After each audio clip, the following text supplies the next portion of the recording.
lühidalt sellest, et kuhu poole meil see business to business müük areneb.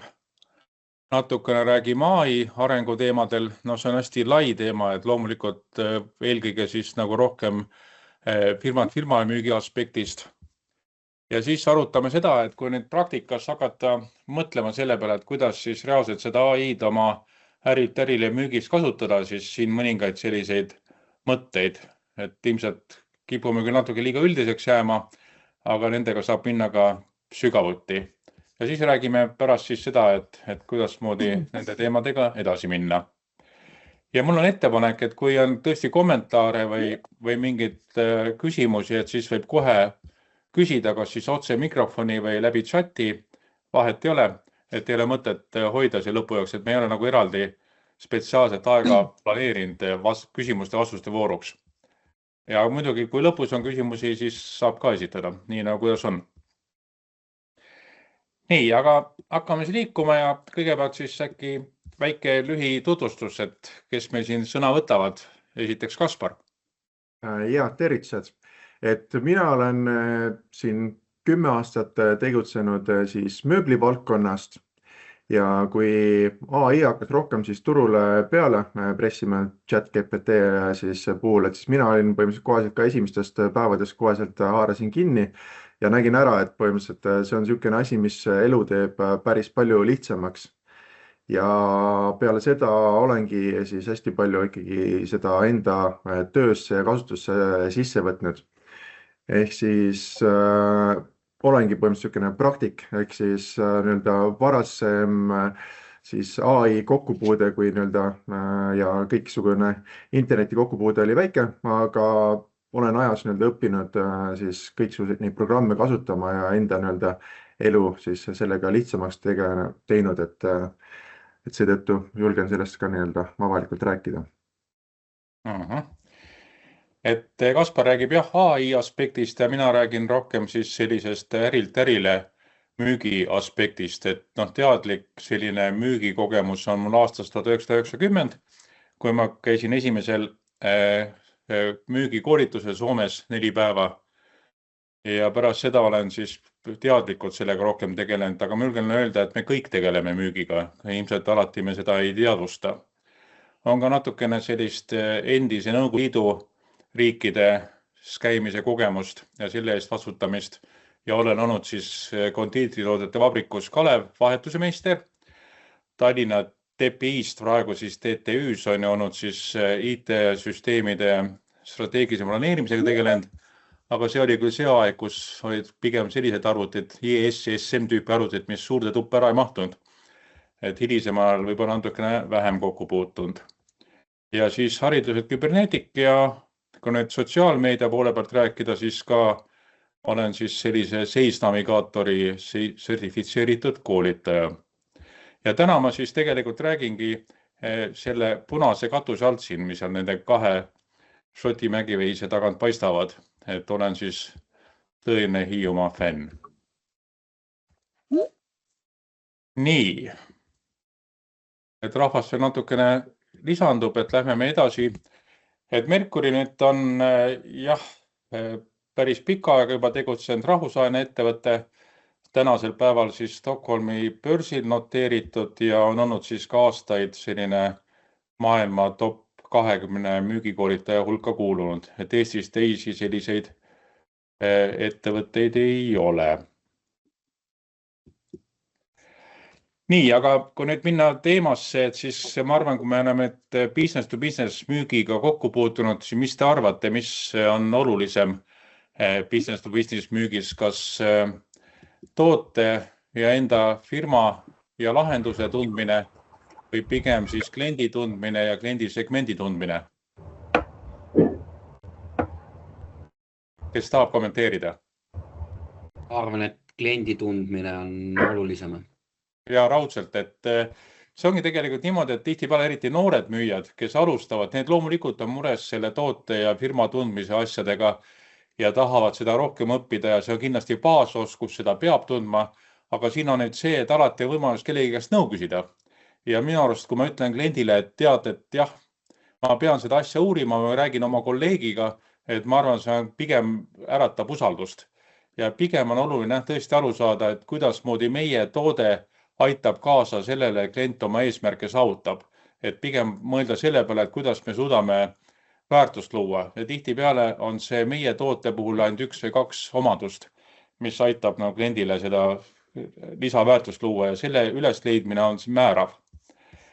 Ja tegelikult sama teema on ka nüüd selle AI ja business to business müügiga, et AI ju täna tegelikult areneb tohutu kiirusega, iga päev tuleb uusi vahendeid juurde ja kui sa ei ole just sellele spetsiaalselt spetsialiseerunud, siis on võimatu olla sellega kursis.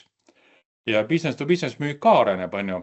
Ja sellega peab ka kursis olema, aga kindlasti ma arvan, et ikkagi, kui me oleme business to business müüjad, siis võtmesõnaks ikkagi oma valdkonna tundmine ja see siis, et kuidasmoodi selles valdkonnas kasutada erinevaid tehnoloogilisi võimalusi.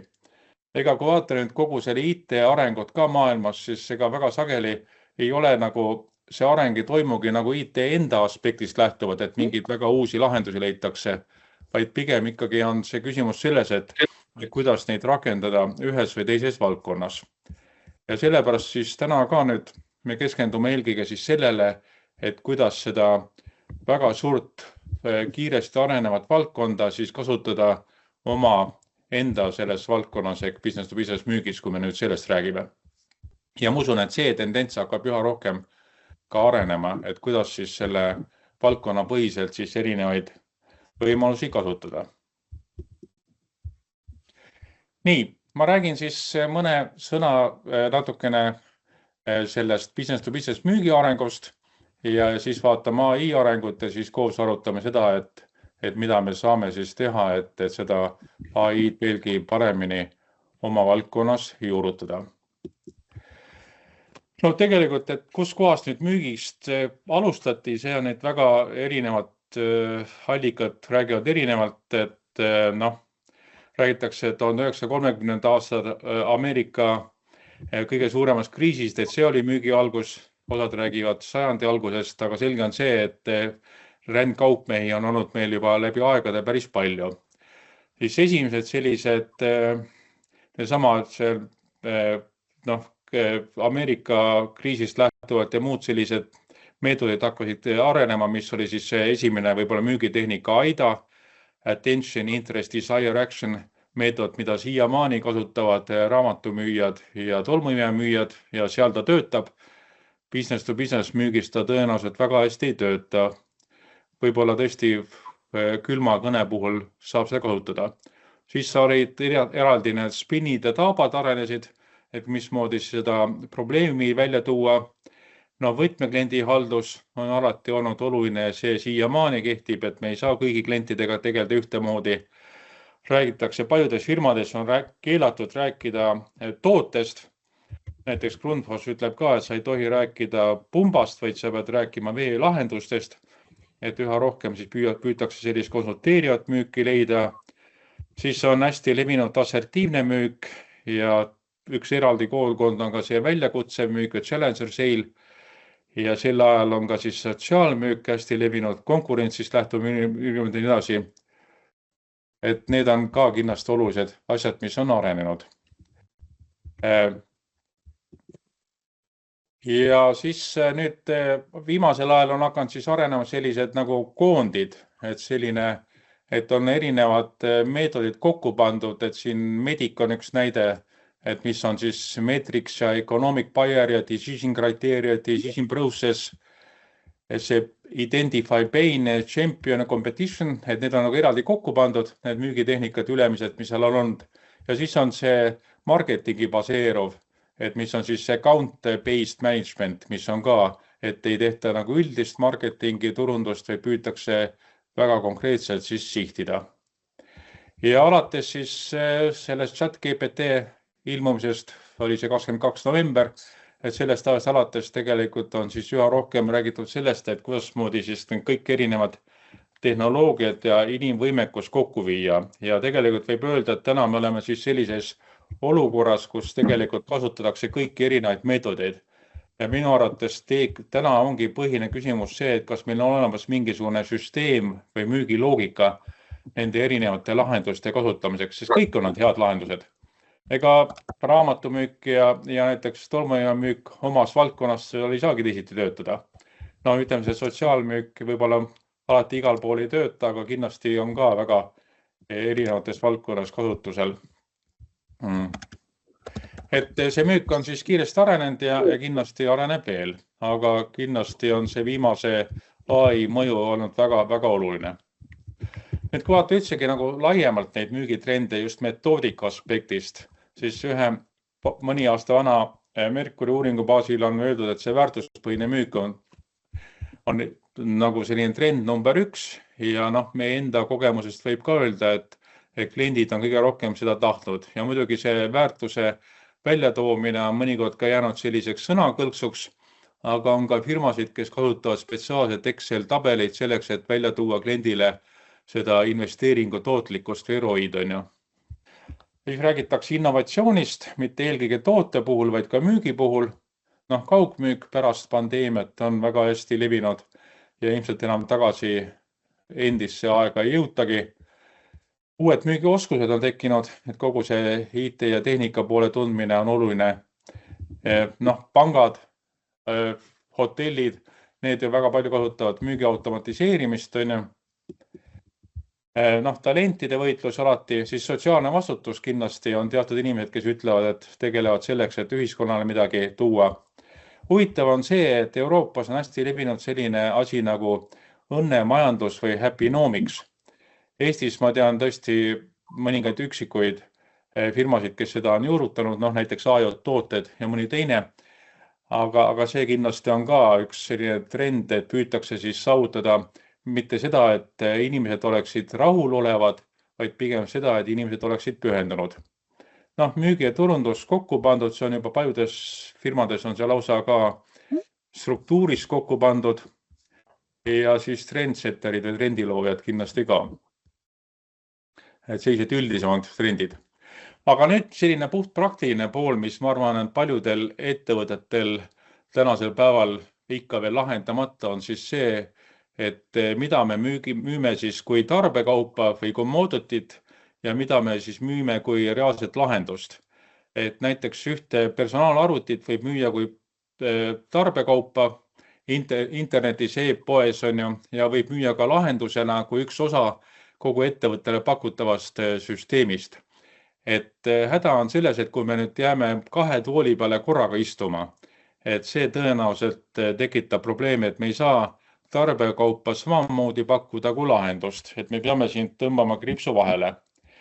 Et muidu me ilmselt kukume siin 2 tooli vahele ära. Et üks on siis see, kus me vaatame kulusid eelkõige, teine on siis see, kus me vaatame väärtust.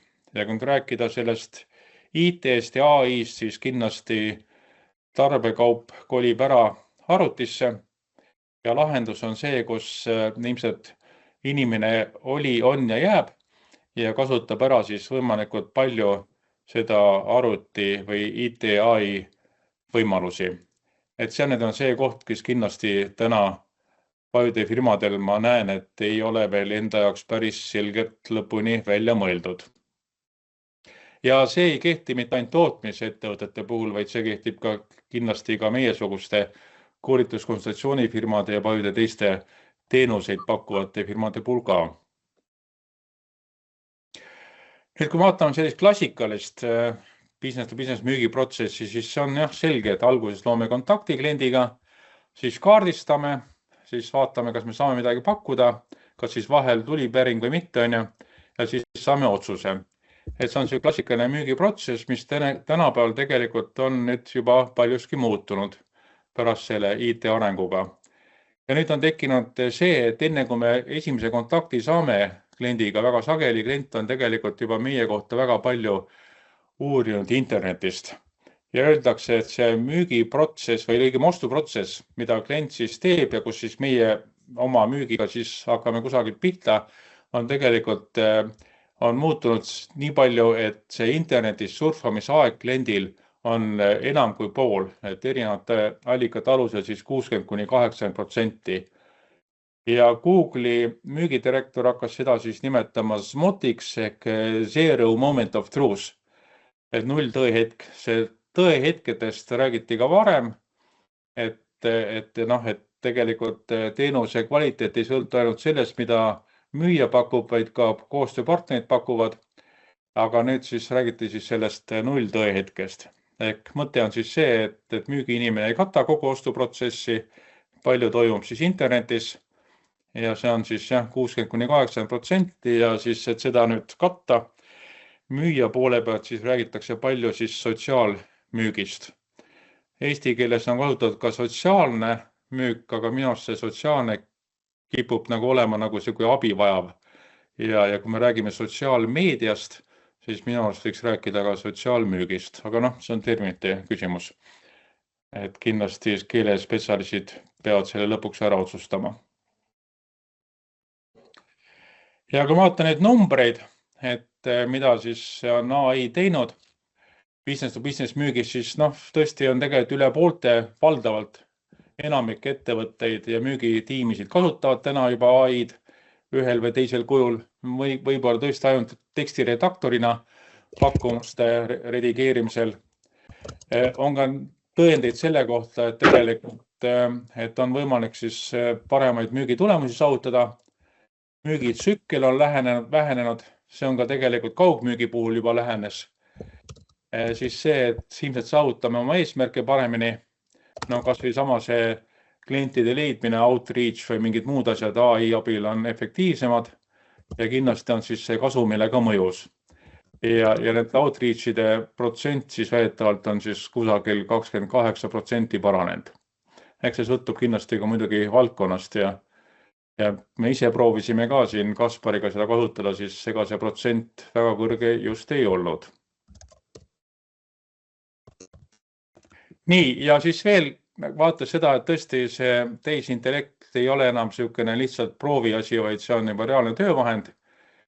Ja kui vaata seda, et tegelikult me tihtipeale ei adu seda iseendale, ei anna infot selle kohta, et tegelikult me kasutame alateadlikult väga palju seda tehisintellekti, on siis e-poes või kuskil lennupiletite ostmisel või kuskil mujal, et tegelikult või pangateenusid kasutades, et see on hästi selline juba levinud täna meie igapäevaelus.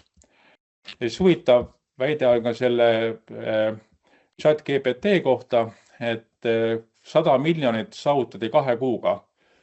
Et kui 22. november ta välja tuli, siis 23 alguseks oli juba üle 100 miljoni osaleja või kasutaja. Ja kindlasti me suudame siis AI abil siis väga palju selliseid ajamahukaid ülesandeid kiiremini ära teha tänu sellele, et me kasutame kas siis memode tegemiseks, mingi info otsimiseks ja millegi muuks seda AI-d. Ja kui vaata nüüd seda müügiprotsessi seisukohast, siis tegelikult neid võimalusi, kus business to business müügiprotsessi saab AI-ga toetada, neid on praktiliselt kõikides etappides. Ja väga palju aega läheb igat sorti sellise nagu e-kirjad ja muud sellised teemad, kus siis AI annab väga suurt efekti.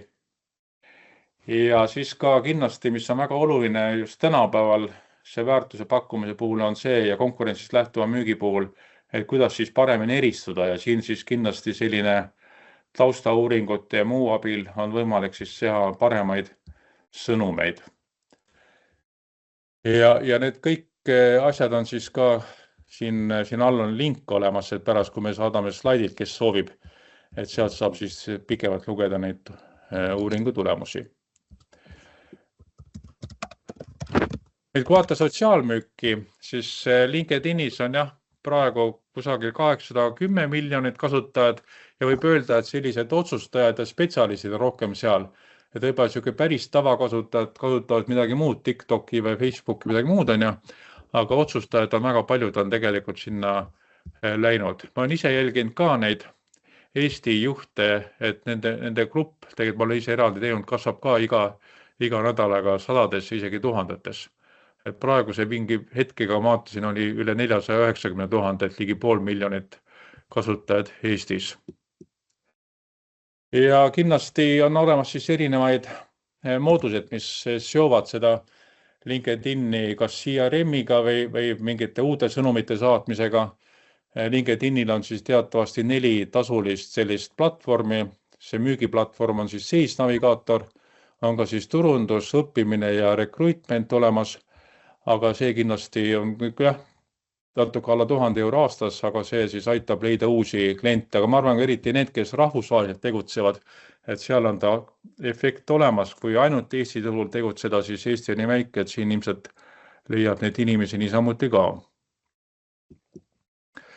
Ja äritulemuste seisukohast siis tõesti, kui tuua nüüd 4 sellist teemat ja umbes sellest aspektist vaatab ka pärast Kaspar seda AI-d, siis on jah, ütleme, klientide leidmine, prospektide saamine, lühemad tsüklid, parem personaalne lähenemine ja siis see kindlasti aitab lõpuks siis kasumit suurendada. Ja lõppkokkuvõttes võib öelda jah, et nii efektiivsus, kasumlikkus kui ka konkurentsivõime siis suureneb. Et tihtipeale minu käest küsitud, et kas müügiinimesed kaotavad oma töö AI-le. Et aus vastus on, et võivad kaotada, kui nad kaasa ei tule. Ja tegelikult müügiinimeste arv, eriti business valdkonnas ja müügikulud on tegelikult maailmas vähenenud ja päris palju. Aga kindlasti need, kes käivad ajaga kaasas, siis nende väärtus turul üha enam suureneb.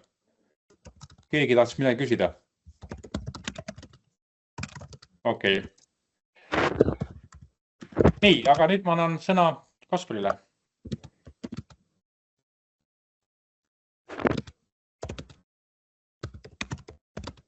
Kaspar, pane mikrofon ka sisse. Nii, nüüd on siis see mikrofon ka sees. Et aeg pressib peale, et ma üritan hästi kiiresti, hästi palju siis seda teemat kokku võtta. Et AI areng on nii tugevalt peale pressinud, et pigem kui ma juba räägin siis baasasjad, mis kindlasti peaks siis ära lahendama, on, et võtta üks platvorm, et mille peale siis kindlaks jääda. Et kuna seda infot tuleb nii palju peale ja platvormid arenevad üksteise võidu siin, siis pigem, et kui võtate endale ühe platvormi, et jääge selle peale, tehke see platvorm endale 100% selgeks, kui see, et võtate endale siis 10 erinevat siis platvormi, mida te kõike siis võib-olla poolikult kasutate. Et ma ise näiteks kasutan enamus ajast ChatGPT-d, aga ma tean selle plussid miinused. Mul on ka siis Claude kasutuses, mida ma siis kasutan siin keele muu osas, Geminit kasutan, Perplexityt, muid asju. Aga et kui ei ole väga AI sees, et siis pigem jääda ühe platvormi peale, teha see 100% selgeks ja teha sinna siis erinevaid assistente ja enda elu selles osas lihtsamaks. Mis on siin praegust viimasel ajal palju peale tekkinud, on see, et firmades ei ole tegeletud AI siis süsteemse lähenemisega, ehk siis töötajatele ei ole selgeks tehtud, et mis on firma poliitika, et mis programme tohiks kasutada. Et see on väga paljudes firmades, ka suurfirmades lappama läinud. Ehk siis inimesed kasutavad enda erakontosid ja kõige suurem probleem on see, et inimesed ei saa aru, et kui sa kasutad tasuta kontot, siis kõik see info, mis sa sinna vestlusaknasse sisse annad, põhimõtteliselt see läheb masina õppimiseks. Ja sa põhimõtteliselt võib-olla toidad siis enda konkurente sellega, et sa annad enda firma infot ja konkurent küsib täpselt neid samu küsimusi, et analüüsi siis, ma ei tea, sinu ettevõtet ja ta annab täpselt sinu mõtted, kõik, mida sina küsisid, formuleerib temale vastusteks ette ära. Kaspar, ma kommenteerin, et seal ChatGPT-l on tegelikult võimalus üks nupukene, mida maha võtta ja öelda, et minu infot ei tohi kasutada õppimiseks. Ja see oli üks tingimus, mida meie firma ütles ka, et te võite kasutada ChatGPT-d eratarbeliselt, aga see nupp tuleb maha võtta. Ja sinna ma tahtsingi jõuda, et kõikidel platvormidel on tegelikult siis õppimisnupp on olemas, aga suur osa siis kasutajatest ei ole seda välja lülitanud. Ehk siis nad lasevad siis taustal õppida või et kui seda välja lülitada ei taha, siis minna lihtsalt siis incognito mode'is sinna sisse, ehk siis ta ei jätaks sinu vestlust siis õppimise jaoks meelde. Aga see on nagu väga suur probleem, et inimesed seda välja ei lülita, seda õppimise osa, ja masinad õpivad firmat nii-öelda väga spetsiifiliselt tundma. Et siin turul on ka näha, et kui inimesed väga palju mingisuguseid kindlaid teemasid küsivad, siis su vastused hakkavad ka nii-öelda samasuguseks minema, nagu et kõik konkurendid saavad sama nii-öelda siis vastust kätte. Aga siis liigume edasi sihitud klientide leidmise juurde. Et B2B nii-öelda osas on siin hästi palju firmasid, kes pakuvad erinevaid võimalusi, kuidas kliente leida. Mis ma ise olen tähele pannud, et nad on väga siis LinkedIni kesksed, ehk siis suur osa ka nendest kontaktidest ja siis infost tuleb LinkedIni baasil.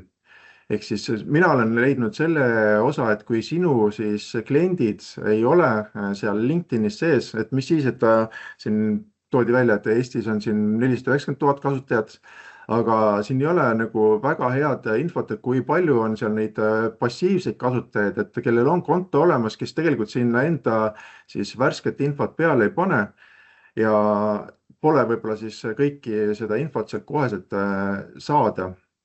Ehk siis hästi peab ikkagi enda siis kliente tundma või enda seda turgu, kus tegutsete, et kui loodate, et teie kliendid tulevad kõik nendest samadest kanalitest, kus nagu kõigil, siis see võib nii-öelda auklik olla, et Eestis siin seda LinkedIni kasutust on vähem, võib-olla lähete siin Saksamaale või Inglismaale, et siis seal tõesti läheb väga kõrgeks juhtide tase, aga peab lihtsalt tundma enda neid kliente, et kas te leiate siis LinkedIni baasis kõik enda need kliendid üles, et siit võib neid auke tekkida. Aga ma räägin natukene siis näiteks lähemalt, et niisugune siis programm nagu Cleon, põhimõtteliselt see on siis niisugune nagu Exceli moodi tabel, kus te siis saate filtreerida ära siis endale firmasid, et panete näiteks, et otsite Eestist kommitootjaid. Siis te põhimõtteliselt saate seal ilusti välja valida, et kui suur see firma peaks olema, toob sulle nimekirja ära, et siin on ettevõtte Kalev, mis meil siin veel võib-olla neid maiustusi toodavad. Ja te saate siis põhimõtteliselt seal programmi sees otsima hakata siis AI abil kindlaid töötajaid taga. Ehk siis see Clay on selles mõttes erinevate siis AI programmide nagu kokkutoov baas. Ehk siis ta kasutab teiste AI mudeleid, et pakkuda siis neid õigeid kliente.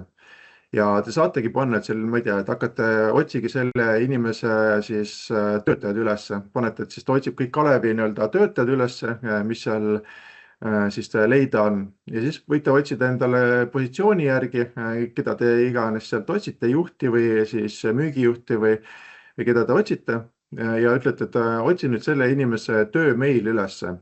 Ja siis ta hakkab ükshaaval käima neid baase läbi, kuni ta leiab õige selle meili üles selle inimese oma, kes seal taga peaks olema. Ja neid kleip siis baasil saab siis ka eeltööd teha, et kuidas inimese nagu poole pöörduda, et sa saate tema siis taustauuringut teha. Et seal väga tihti on siis LinkedIn nii-öelda taga, ehk siis sa võidki küsida, et ma ei tea, otsi, vabas tekstis sa kirjutad, et otsi, et kus koolis ta käis. Ja siis põhimõtteliselt AI hakkab otsima, kus koolis inimene käis. Et kui sul on see tabel on hästi suur, siis sa põhimõtteliselt saad seda sama ülesannet anda seal 100 nii-öelda inimese jaoks nii-öelda otsima, et otsi näiteks sellest listist üles, kes on viimasel ajal, ma ei tea, töökohta vahetanud või et väga nagu sügavate taustauuringut saab kõikide inimeste kohta teha. Aga väga palju on muidugi LinkedIni baasil, et väga palju on see LinkedIni baasil, aga sealt annab väga palju öeldud teha. Ehk siis kõiksuguste nii-öelda meilide ja kõikide asjade nii-öelda jaoks juba info kokku koguda. Ja seda Clay siis baasi saab hästi mugavalt siis enda CRM-i ümber lükata. Samamoodi, et kui tahate siis näiteks meile laiali saata nendele inimestele kõigile, siis saate, ma ei tea, Instantly, mis on niisugune meiliplatvorm, kus saab põhimõtteliselt mugavalt meile laiali saata. Et saate selle sama meililisti siis tõsta ümber Instantly platvormile. ja te saate siis juba seal Clay platvormist juba koguda näiteks kokku, et ma tahaksin siis pöörduda inimese poole, et otsi üles, mis koolis ta näiteks käinud on, et saab mingisuguse ühise nii-öelda osa, millega siis teemat alustada, et nägin, et te käisite Tallinna Ülikoolis, et ma olen ka ise Tallinna Ülikoolis käinud, et tahaksin rääkida teile mingisugusest teemast. Et sa saad juba inimesele nii-öelda kirja algusel näidata seda ära, et sa tunned teda, et see kirja on nii-öelda saatja, kes sina oled, et sul on juba olemas mingisugune see info ja sealt annab päris hästi kokku koguda kõiksugust seda infot. Aga neid platvorme on hästi palju, siin näiteks Leadfeeder, seal on niimoodi, et sa paned väikse siis linnukese enda koduleheküljele külge ja ta hakkab siis otsima või nii-öelda kogub baasi, kes sinu lehekülge siis külastasid. Ja samamoodi on võimalik siis inimestele saata siis erinevad viise ka e-kirju, et on võimalik ära tuvastada, kes konkreetselt sinu seal leheküljel käisid. Ehk siis see on niisugune suhteliselt mugav nii-öelda asi. Ja Surf on põhimõtteliselt selles osas mugav platvorm, et kui sa käid LinkedInis ringi, sul on võimalik enda CRM-i või siis selle kontaktibaasi koguda neid kontakte, et sa käidki inimeste kontodel näiteks, siis on juba eraldi tõmbad väike brauseri nii-öelda lisa, mis põhimõtteliselt vajutad, et pane ta minu sinna kliendibaasi sisse. Et käidki LinkedInis ringi, siis põhimõtteliselt kogud endale kontakte, mis sa tahaksid, et sul kuskil baasis koos oleks. Niimoodi. Järgmine on, millest siis räägiks, on siis kuidas teha klientide kohta taustauuringut. Et siin on neid võimalusi hästi palju, oleneb, et mille kohta te seda taustauuringut soovite teha. Et siin Perplexity on suhteliselt hea programm, millega siis teha sügavamaid otsinguid ja samamoodi siis Geminil ja ChatGPTil on nüüd deep research, ehk siis vestlusaknas sa saad sisse lülitada eraldi siis võimaluse, kus ta otsib sügavamalt infot, mida iganes ta tema käest nii-öelda küsite. Et mina olen teinud endale siis assistendi. Assistent tähendab niimoodi, et sa oled, kui sul on vestlusaken, et sul vestlusaknal on juba kindel siis suund, kuidas need vastused peaks olema, siis mul on tehtud juba eraldi assistendid, et kui ma tahan kellegi kohta mingit infot koguda, et ta juba teab siis eelnevalt, mis infot ma soovin kliendi kohta saada ja nii edasi, nii edasi. Ja siis ma panen selle vestlusaknasse, annan selle kliendi info, et hakkavad mulle otsima selle inimese kohta või selle ettevõtte kohta sügavamat infot ja siis deep research osas ta leiab juba struktureeritult selle info kõik, mida sa otsid. Ja Web Analyzer, kui ma tegelesin varem kodulehekülgedega, siis see oli selles mõttes mugav tööriist, et see on siin brauseri küljes ja sa vajutad ta lahti, et ta näitab ära, mida see ettevõte või kodulehekülg, mida sa siis vaatad, et mis platvormile ta ehitatud on, et kas ta on seal WordPressi peal, mis siis infot ta see kodulehekülg kogub. Et kui ma pidin analüüsima siis ettevõtteid ja firmasid, siis see oli niisugune üks asi, mida ma andsin siis enda assistendile ette, tegin screenshoti sellest siis aknast, ma andsin talle ette ja ma väga tihti ka konkurentide analüüsi tegingi selliselt, et ma andsin selle chatile siis infot ette ja ütlesin, et otsi selle ettevõtte kõik SEO, ehk siis see on, mis nii-öelda Google'i jaoks vajalik info kodulehekülg, mida pannakse külge, et otsi kõik need märksõnad, mida see lehekülg kasutab, otsida tugevused, nõrkused ülesse ja tee mulle väga tugev siis detailne analüüs. Ja kui sul on korralik lehekülg, siis ta lähebki, analüüsib neid blogipostitusi, kõike seda infot ja ta annab sulle siis tugevused, nõrkused, et mida sinul on võimalik kasutada siis seda konkurenti vaadates ja mis temal on puudu, et ma kasutasin hästi palju seda, et mis on puudu, mis on need augud, mida mina võiksin ära kasutada ja selle põhjal sai ka siis järgmiseid kas blogipostitusi või siis sõnumeid välja tuua. Kohtumised ja tehingud, et tänapäeval on võimalik enda ChatGPT, kui on siis tasulised näiteks versioonid, ka muudel on võimalik vestlus aknasse panna. Ehk siis sa põhimõtteliselt paned selle telefonis näiteks chati siis rääkima sinuga, et saad temale küsimusi küsida. Et kui sa oled endale leidnud siis kliendi, kellega sa soovid suhelda, siis põhimõtteliselt on võimalik teha ka siis proovivestlusi. Sa annad temale ette, et ma soovin, ma ei tea, kliendile helistada ja müüa enda, ma ei tea, interneti pakkumist, et ma soovin siis teha proovikõne, et sina oled siis klient ja mina olen siis inimene, kes hakkab sinule siis midagi pakkuma. Ja sa saad temaga siis suhelda ja hiljem siis lasta analüüsida seda vestlust. Et see on ka siis see asi, kus tasub teha endale assistent, kes juba teab põhimõtteliselt, mida ta siis analüüsima peaks, mis asju ta siis välja peaks tooma. Et mina olen enda assistendid hästi palju teinud raamatute baasil, ehk siis ma olen endale assistentidele tõmmanud siis raamatud alla, teinud nad Markdown failiks, ehk siis assistendi jaoks mugavalt loetavaks. Ja siis ma olen neid selliselt siis assistendi sees kasutanud, et kui sul assistent juba ongi tehtud selliselt, et ta teab, et ta peab müügivestlusi sul analüüsima, siis saad mugavalt luua endale tagasisidet. Rene, ma korraks segan kuule, Kaspar. Ja. Rene, kuule, ole hea, pane oma mikrofon kinni. Väga hea, aitäh. Et mis siin turul on sarnased programmid on näiteks Kong nimeline, et mis siis analüüsib samamoodi vestlusi, tema toob siis väga detailselt juba välja, et millest teil jäi rääkimata, kus oleksid sa võinud kõne puhul mingisugust õhku vahel jätta, et kas sa rääkisid liiga kiiresti, kas sa ei kuulanud mingitel momentidel siis klienti, et Kaido oskab sellest kindlasti paremini rääkida, igasugused spin ja tapad ja kõik asjad, mida siis suhtlemise puhul seal tuleks välja tuua, aga selle Kongi puhul põhimõtteliselt teeb siis AI kõik selle analüüsi sinu eest ära, ta hoiab sinu klientidel siis silma peal, et kuidas need vestlused kulgesid, ta teeb neist siis tõlked ja sealt on siis võimalik hoida enda klientide ja selle suhtluse peal silma peal.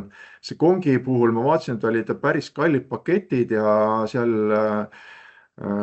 chati osas ütles, et tal vist on äkki 300 eurot ja midagi sihukest ümmarguselt on siis kuutasu ühe inimese kohta ja üldjuhul, et kui sul seal firmas on neid mitmeid inimesi, siis ta võib päris kulukaks minna see Kongi kasutamine ja sihukest tasuta versiooni tal üldse ei ole. Microsoft Copilotid, jah, nendel on samamoodi igasugused AI-d sinna sisse pandud, et enda meilivestlused ja kõike mugavaks tuua. Mis ma võib-olla välja veel tooks, on Heigen, mis on siis, aitab luua sinust siis virtuaalse AI, mida saad siis panna rääkima, mis iganes juttu sa soovid. Et see on näiteks selles osas mugav, et kui sa tahad endale teha toote tutvustusteksti ja sa võib-olla ei taha ise neid jutte sisse rääkida, siis lasedki endast teha ilusa pildi, annad talle selle teksti ette ja siis virtuaalne sina siis teeb juba toote tutvustusi, mida saad siis koduleheküljel panna, kus sa ei pea ise üldse olema siis videos, vaid sinu näoga, sinu häälega siis AI räägib ja tutvustab tooteid. Ja samamoodi on siis kodulehekülge tegemine mugavaks muutunud, et lihtsad koduleheküljed on siin Lovable'iga põhimõtteliselt valmis võimalik teha, ehk siis lihtsalt jutustad, et tee mulle ilus lehekülg ja ta teeb sulle põhimõtteliselt selle valmis. Ja siis järeltegevus ja haldus, et ma kujutan ette, et kui natukenegi toimetad, siis Pipedrive'id ja Salesforce'id ja muud asjad võivad olla siis tuttavad, ehk siis kõik see info, mis kogute, peaks kuskile ühele platvormile ikkagi kokku jooksma. et nii sotsiaalmeediast kogutud info, kõik kliendi info peaks olema ikkagi kuskil ühes tunnelis. Et neid platvorme annab hästi mugavalt tänapäeval kõike kokku tuua, ehk siis kui võttagi siin Pipedrive või mingisugune muu analoog, et annab hästi mugavalt kõik need AI-d tänapäeval kokku tuua. Need ongi mõeldud, et sa kasutad eraldi siis, ma ei tea, LinkedIni kontaktide, kommentaaride, muude siis saamisel, et kõik jooksevad nad ilusasti kokku ühte kohta.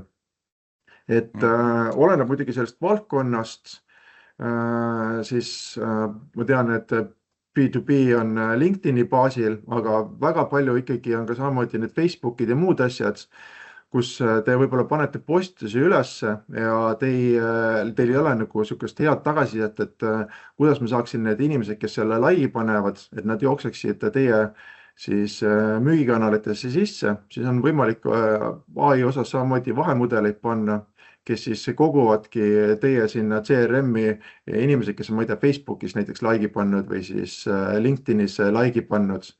Ja te saate hiljem analüüsida, et kas need inimesed on teie nii-öelda kliendid või lihtsalt, ma ei tea, huvilised.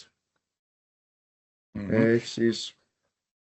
Et siin on näiteid on väga palju erinevatest AI vahenditest ja ma arvan, see põhiteema nüüd ongi see, et siin orienteeruda, siis me peaksin iseenda jaoks kuidagi mingi süsteemi tekitama, et teada, mida kasutada, mida mitte. Siin Kaspar rääkis ka seda, et ilmselt oleks hea ära otsustada mingite vahendite või platvormide kasutamine ja siis neid ka kasutada. Aga enne selle nõupidamise algust me rääkisime ka sellest, et paljud firmad keelavad teatud platvormi ära. Näiteks, ütleme tõesti ChatGPT-d kõiki ei lubagi kasutada ja edasi. Et me peame ka kindlasti jälgima siis seda firma poliitikat, et mida siis kasutada või mida mitte. Aga ma arvan, et see ongi üks praegust probleem firmades, millega ei ole tegeletud, et on suhteliselt vabad käed antud siis kasutada kõiksuguseid vahendeid, et saavutada eesmärk, et tegelikult peaks olema firmas kokku lepitud, et keegi inimene, kes vaatab üle, mis programme võiks kasutada ja mis programme mitte, et oleks üldine ülevaade, et muidu on niimoodi, et firmas on müügimehi hästi palju ja kõigil on omad platvormid kasutusel ja see ongi see, et platvormid võib-olla siis õpivad teie mustrit tundma, et üks inimene ettevõttes võiks vaadata üle kõik need võimalused ja puudused. Just, see ongi tegelikult hea sissejuhatus Kaspari poolt ka nüüd see järgmisse teemasse, et kui nüüd mõelda selle peale, et kuidas nüüd edasi liikuda, siis on nagu kaks sellist konkreetsemat suunda ja kindlasti ka üldisemaid selliseid põhimõtteid. No kõigepealt tegelikult, mida tahaksin rõhutada alati on see, et loomulikult, et kui me tahame nüüd edu saavutada, siis ühelt poolt me peame sooritusega tegelema ehk siis käituma võimalikult efektiivselt, aga mõnikord peame ka süsteemi või siis struktuuri muutma. Nagu hästi lihtne näide tuua näiteks kõrgushüppest. Kunagi oleme hüpanud karjapoissi, siis oli levinud see rull, see käär ja nüüd on teil flop on ju. Ja loomulikult see on struktuuri muutus, et ei ole võimalik, ütleme, rulli hüpata sama kõrgele kui flopi näiteks. Ja tegelikult me peame nagu ära otsustama, et millise struktuuri järgi me käitume.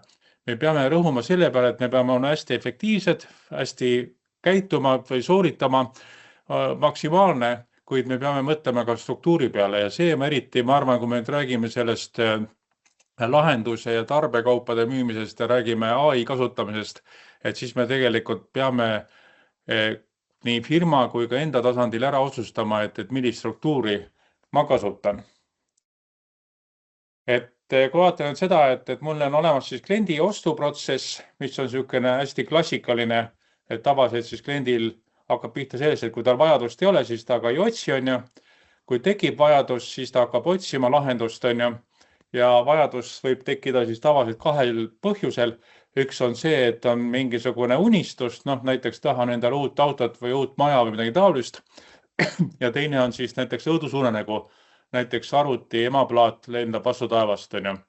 Ja siis ma hakkan neid lahendusi hindama näiteks kui see emaplaat mul vastu taevast lendas, et siis ma hakkan mõtlema selle peale, et kui vana mul see arvuti on, et kas ma hakkan vaatama uut arvutit või hakkan otsima parandajat.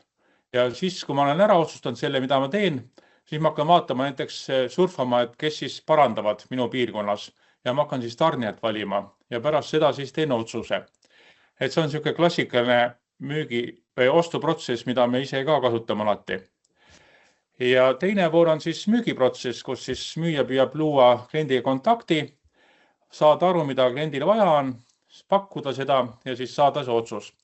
Ja nüüd reaalses elus väga sageli on olukord selline, kus klient võtab meiega ühendust siis, kui ta juba on ära otsustanud, et mida ta teeb. Kas ta otsib siis parandajat või otsistab arvutimüüjat. Ta võtab siis vastavalt sellele ühendust kas parandajatega või müüjatega.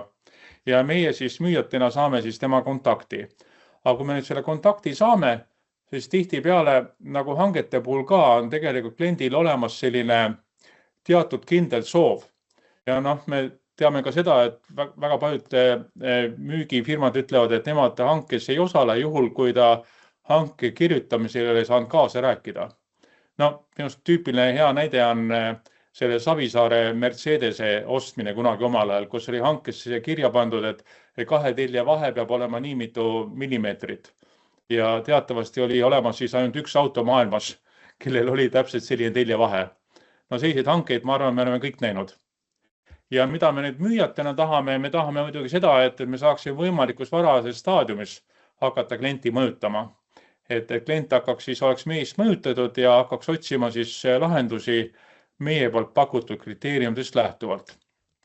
Ja siin nüüd ongi, et ühelt poolt on kindlasti see, mida me ise saame teha, teiselt poolt, mida me saame siis ära automatiseerida, anda AI-le ja siis on midagi, mis jääb siis see, mida me koos AI-ga teeme. Et see peaks siis nagu 3 erinevat tasandit peaksid olema väga selged. Ja seda siis nii firma kui ka müüja tasandil. Ja kui nüüd firma tasandist rääkida, siis minu arust esimene asi on see, et me peaksime aru saama, et kas see müügiprotsess, mis meil täna on, et kas me peame seda kuidagi siis muutma või täiustama lähtuvalt sellest AI võimalustest. Ja kas ta on siis seotud ka ostuprotsessiga. Ja siis me otsustame ära, et mida me siis kasutame, mis etappides ja ka siis seda, et milliseid platvorme.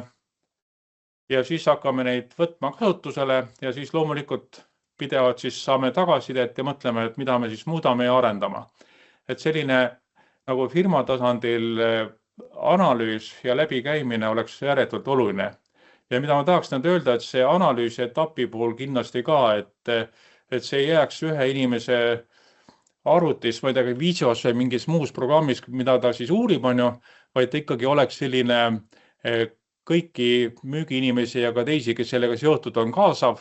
Ja näiteks meie oleme ise kasutanud sellist lihtsalt meetodit nagu brown paper, et kus siis seina kleebitakse need etapid ja analüüsitakse neid ja mõeldakse, kuidas siis teistmoodi teha. Et kindlasti need 3 tasandit tasuks eraldi vaadata ja neid 3 tasandit tasub vaadata ka siis oma töö tegemise seisukohast, et meil on olemas erinevaid tööülesandeid, mida me teeme. Osad on siis otseselt seotud müügiga, müügiprotsessiga, kindlasti on ka muid koosolekud ja aruanded ja muud teemad, kus me osaleme. Ja kui need ühelt poolt need on kõik kirja pandud, et mida me teeme, et siis proovida need nüüd ära rühmitada. Et üks rida siis tööülesanded on sellised, mida me näeme, et AI-le võib täiesti ära anda ja ta teebki neid, ma ei tea, siis on need mingid memod või mingid muud asjad, et mida siis eelkõige AI teeb, võib-olla vaatame pärast ainult üle, siis kindlasti on olemas teatud asjad, mida me siis koos AI-ga teeme, kas siis konkurentsianalüüsi või mingit muud infode kogumisi. Ja siis on see, mida mina teen ilmselt paremini. Näiteks ma arvan, et AI-le vist pakkumuse esitlust jätta nagu natuke ohtlik, et seda peaks ilmselt siis kindlasti võib-olla tegema siis personaalselt ja läheb näost näkku kujul, kas siis vähemalt üle interneti. Et kui selline lihtne asi on ära tehtud, siis saab hakata mõtlema ka selle peale, et milliseid vahendeid kasutada ja milliseid erinevaid platvorme siis ühe või teise puhul siis kõige mõistlikum oleks kasutada. Et see on niisugune lihtne 2 soovitust. Ja Kaspar tahab kommenteerida nüüd natuke Ja, üldiselt lähenemist. siin on muutumas hästi paljud sellised suured asjad, et enam ei ole mõtet kõigile pakkumisi teha või et kui te otsite kedagi, ta annab väga detailselt leida üles ikkagi enda siis kliendid. Et lihtsalt tuleb leida üles õiged platvormid ja siis leida üles need kohad, kus teie kliendid liiguvad. Et kui teil ongi ikkagi kliendid seal LinkedInis olemas, siis platvormidega leidagi õiged need kliendid ülesse. Et kui teil on teada, et mis kliendid teil on, kas ma ei tea, Facebookis käivad kindlates gruppides või kohtades, et lihtsalt otsidagi need õiged siis kohad üles, et AI-ga on võimalik igasugustest sotsiaalmeedia platvormidest need üles leida või siis kodulehekülje kasutustest või et neid võimalusi on tekkinud hästi palju juurde, et enam ei pea selle eest sõltuma, et ma teavitan kõigile enda olemasolust, kuigi võib-olla 99% inimestest ei huvita, et kas sa pakud seda toodet või teenust, et teil tuleb ikkagi enda kliendid üles leida. Siis tehisintellektiga on võimalik siis luua igasuguseid blogipostitusi ja asju, millega on võimalik luua siis usaldust ja ekspertiisi, ehk siis näiteks niisugune lehekülg nagu Koala, millega on võimalik mugavalt valmis teha, ma ei tea, blogipostitust, kus sa panedki seal enda linnukesed sisse, mida te soovite, et see blogipostitus kirjutaks, sa saad lasta temal juba taustauuringut teha, kõik asjad, ehk siis sa saad enda kohta infot ja jagada palju kiiremini, kuidas keegi on kasutanud või kasutamisharjumused on, et on võimalik enda ChatGPT ja muude asjadega samamoodi need tekstid valmis kirjutada, aga lihtsalt need platvormid võimaldavad sul rohkem toota võib-olla sisu, mida siis varem jäi lihtsalt aja taha. Ja samamoodi on nüüd siis see kolmas punkt, et sul on võimalik hästi palju ikkagi chati puhul endale luua mentoreid ja assistente. Et mina iga tegevust, mis ma teen, mis ma näen, et vajab rohkem aega, siis ma teen selle jaoks eraldi assistendi. Ma üldjuhul siis panen talle raamatud sisse, ehk siis kui ma tahan müügist infot saada, siis ma panen talle müügiraamatud sinna sisse ja ma tihtipeale lasen siis enda infot analüüsida vastavalt nende raamatust tulevale infole. Ehk siis see info on suhteliselt minu poolt kontrollitud, millist tagasisidet ta mulle annab, et kui sa lähed lihtsalt vestlusaknasse ja ütled, et analüüsi minu mingisugust, ma ei tea, kas blogipostitust või minu siis müügikirja, siis ta võtab sellist üldise laia kontekstiga seda vastust. Aga kui sa ütledki, et analüüsi minu siis teksti vastavalt mingi müügiraamatutele, siis ta toob väga täpselt selle müügiraamatutest välja toodud plussid ja miinused välja, et need assistendid, neid peaks tegema tegelikult ettevõte juba siis enda meeskonnale ja ise, et ta paneks sinna sisse siis brändi käekirjad, mida meie siis ettevõte tahab enda klientidele edasi anda, et need oleks kõikides siis sõnumites juba siis sisse kirjutatud.